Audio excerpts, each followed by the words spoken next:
Pero from our experience,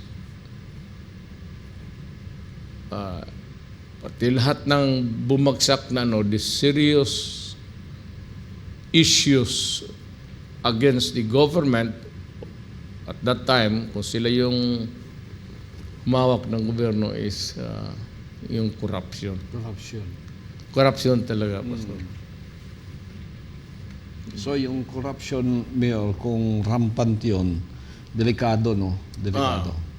So, yan ang i-control talaga ng presidente. Madali lang man yan, Pastor. Sabihin lang niya, isang salita lang yan. Whether it could be, I'm not trying to attribute anything, pero the usual kasi yung paboritong is the customs, BIR. Granting that or assuming na totoo yan o hindi, all he has to do is or any other government isang sabihin mo lang, do not do it. Or if it is a contract amounting to billions, itong mga government owned corporations, padala mo yung justification mo for approving or disapproving a contract. Para malaman ko kung madali lang man. You only give the legal office, your legal office sa Malacanang, to tell them to give you a synopsis.